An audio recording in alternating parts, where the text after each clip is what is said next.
Halo teman-teman, salam sehat selalu untuk kita semua. Tetap semangat, kembali dengan saya Bung Ropan dan kita akan mereview hasil pertandingan di Piala AFF U19.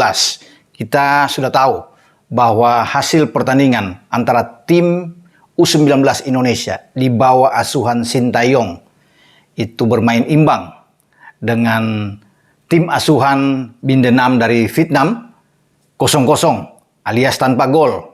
Namun satu hal yang luar biasa yang menjadi sisi positif bahwa belasan ribu penonton datang berbondong-bondong tumpah ruah untuk bisa memenuhi Stadion Patriot Candrabaga di Kota Bekasi ini. Memberikan dukungan sepanjang pertandingan. Yel-yel, nyanyian yang non-stop. Semua ini diarahkan untuk bisa membangkitkan semangat pemain-pemain Indonesia. Namun apa daya, Marcelino Ferdinand kawan-kawan gagal untuk bisa memenangkan pertandingan dan tidak bisa mencetak gol. Ini menjadi sedikit keuntungan bagi Vietnam karena mereka mampu melewati laga yang sangat berat. Dan diakui oleh pelatih Bindenam ini, tim asuhannya frustrasi sepanjang pertandingan. Harus bisa bekerja keras, jatuh bangun. Stamina fisik yang terlihat dengan 3-4 pemain mereka harus mengalami kram di lapangan yang harus ditarik keluar. Sesuatu yang luar biasa yang dialami oleh pasukan Bindenam ini, bahwa mereka tidak menyangka bahwa Indonesia tampil sangat baik, namun pertahanan Vietnam harus diakui sangat baik juga untuk bisa menahan setiap serangan Indonesia dari Ronaldo Kuate, Afriando, Nico, Hoki Caraka, ya termasuk juga serangan yang datang dari lini tengah, baik dari Marcelino, dari Arkan Fikri, kemudian dari Dimas Yuliano. Jadi semua ini bisa dimentahkan oleh pemain-pemain belakang Vietnam, termasuk penampilan yang oke juga dimainkan oleh Chow Van Bin, penjaga gawang dari Vietnam. Sebaliknya bagi STY atau Sintayong merasa tidak puas dengan hasil ini. Pantas kalau ia kecewa karena Sintayong sudah menaruh target harus menang. Artinya 3 angka di sini mutlak yang harus didapatkan, walaupun lawannya dia tidak melihat lawannya itu Vietnam atau siapapun, karena ini bermain di depan publik, apalagi dukungan itu datang luar biasa dari supporter timnas U19. Namun dia harus bisa menerima hasil ini, bahwa Indonesia belum berakhir. Ini baru laga pertama. Memang setiap laga pertama itu selalu sulit. Namun kita harus bisa fokus untuk menatap laga berikutnya. Pada tanggal 4 nantinya, kita akan bertarung menghadapi Brunei Darussalam. Dan ini harus menang karena Brunei dalam pertandingan di grup A dibantai habis, ya kalah secara telak melawan Myanmar dengan 0-7. Dan ini juga akan membuat Indonesia harus bisa berhitung dengan Myanmar, karena pertandingan melawan Myanmar itu akan terjadi dalam laga terakhir di grup A, tanggal 10 Juli yang akan datang. Myanmar sementara memimpin klasmen di grup A, karena mereka mampu membuat banyak gol ke gawang Brunei Darussalam. Dalam pertandingan lainnya juga, Thailand, salah satu favorit di grup A ini, menjadi lawan juga bagi tim nasional Indonesia nantinya setelah lawan Brunei. Itu mencetak kemenangan tipis 1-0 melawan Filipina dan membuat Thailand itu ada di peringkat kedua klasmen sementara. Indonesia dan Vietnam di peringkat keempat, di peringkat ketiga dan keempat. Ya, disusul oleh Filipina dan Brunei Darussalam. Jadi laga-laga ke depan ini semakin membuat kita harus bisa bekerja keras dengan hasil imbang melawan Vietnam. Lain halnya kalau kita mampu bisa memenangkan pertandingan. Itu yang membuat STY itu agak kecewa. Karena dari segi permainan dia rasa oke lah. Memang masih banyak kekurangan dari tim kita, tim muda kita. Penyelesaian akhir, kemudian bola-bola yang tidak pantas untuk melakukan long ball ya ke depan, tidak bermain dengan sesuai keinginan dia untuk bermain 1-2 kombinasi yang ada di sana. Terlalu terburu-buru, tidak tenang bermain. Nah ini pasti akan menjadi bahan evaluasi bagi STY setelah bisa melihat pertandingan melawan Vietnam. Vietnam sendiri hampir mencetak gol ya lewat Nguyen one back di sana.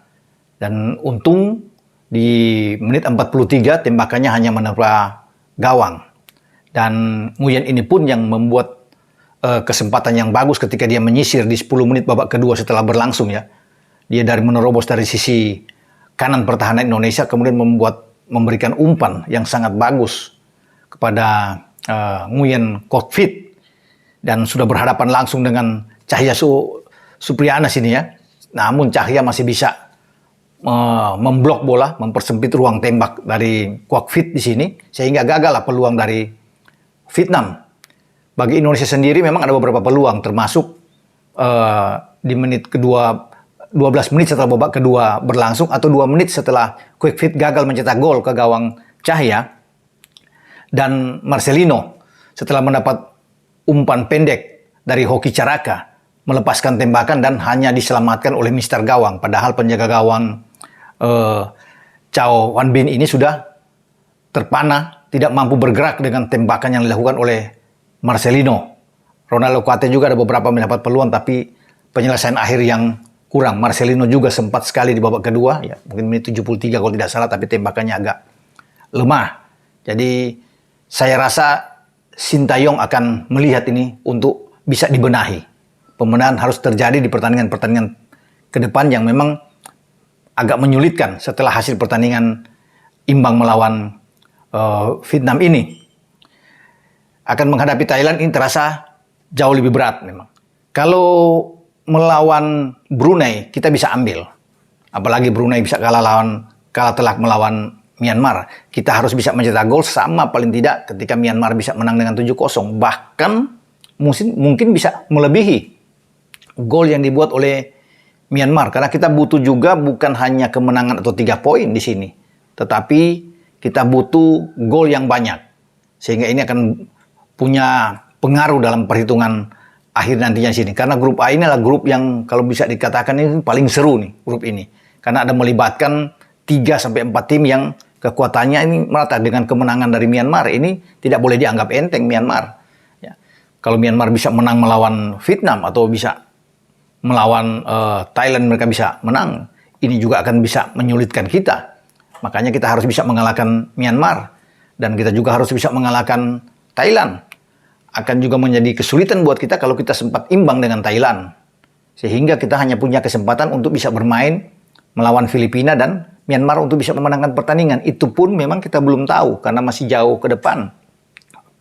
Bagi Filipina sendiri cukup baik kalau bisa melihat bahwa mereka boleh kalah, tapi kalah tipis 1-0 melawan tim yang baik seperti Thailand. Jadi semua ini harus dihitung dengan cermat, harus dikalkulasi dengan baik oleh STY dan tim kepelatihan. Ya, syukur-syukur bahwa ada tim bagi STY ini mengirim beberapa orang untuk bisa melihat, tapi saya tidak tahu apakah ini dilakukan dengan baik untuk melihat laga-laga yang dimainkan oleh calon lawan kita. Jadi bukan hanya terpaku untuk mengawasi pertandingan Indonesia melawan Vietnam, tapi sebenarnya harus membentuk tim juga untuk bisa melihat kekuatan dari lawan. Misalnya mengirim orang mencatat bagaimana permainan dari Thailand menghadapi Filipina, atau pertandingan antara Myanmar menghadapi Brunei Darussalam, di mana kekuatan, ya, kelemahan dari Myanmar ketika mereka menang banyak melawan Brunei, di mana kelebihan dan kelemahan dari Thailand di saat mereka menang 1-0 melawan Filipina, juga dengan kekuatan penampilan dari Filipina, di mana letak kelemahan Filipina, apa yang harus dilakukan. Semoga ini bisa dilakukan ya juga oleh kepelatihan STY untuk bisa melihat kelebihan-kelemahan dari tim lawan. Namun sekali lagi, saya menyaksikan apakah ini ada yang melakukan itu untuk bisa melihat pertandingan demi pertandingan calon lawan kita nantinya. Sehingga ini penting untuk bisa memberikan masukan kepada STY ketika melihat laga-laga tersebut. Bukan hanya melihat dari video atau dari laporan pandangan mata bahwa pertandingan mereka berakhir dengan skor 7-0 atau 1-0. Tetapi mesti ada orang sebenarnya yang harus mencatat semua ini. Ya, harus bisa dilihat, dan ini PSSI memang juga harus bisa membentuk untuk ke depan bahwa penting ada orang-orang khusus yang dikirim untuk bisa menilai pertandingan-pertandingan yang dimainkan oleh calon lawan kita, sehingga STY bisa mendapat masukan-masukan yang baik untuk bisa menganalisa semua calon lawan kita. Semoga tim nasional U19 bisa kembali percaya diri untuk bisa menghadapi Brunei Darussalam dalam pertandingan tanggal 4 sebelum kita akan melawan laga yang boleh saya katakan agak berat melawan Thailand. Jadi fokus kita pertama adalah menang dulu melawan Brunei Darussalam. Itu yang paling penting. Baru kita fokus untuk menghadapi Thailand. Karena 4 pertandingan ke depan ini tidak boleh lagi kehilangan angka. Atau kita misalnya ditahan imbang oleh Thailand, oleh Filipina, oleh Myanmar. Kan sulit bagi kita untuk lolos di saat Thailand dan Vietnam terus bisa memenangkan pertandingan, akan berat buat kita. Tapi kalau kita bisa melewati Brunei, melewati Thailand, ini akan enak ke depan untuk menghadapi Filipina dan menghadapi Myanmar. Saya pikir STY akan memainkan strategi yang tentunya berbeda setelah melihat hasil pertandingan tim asuhannya melawan Vietnam. Kita tetap harus semangat, harus tetap optimis untuk bisa menatap laga ke depan. Lupakan laga melawan Vietnam, menjadi pembelajaran tentunya buat semua pemain agar tampil lebih baik lagi di laga-laga berikut. Sampai di sini pembicaraan kita dengan Timnas U19 yang bermain imbang 0-0 menghadapi Vietnam. Ciao.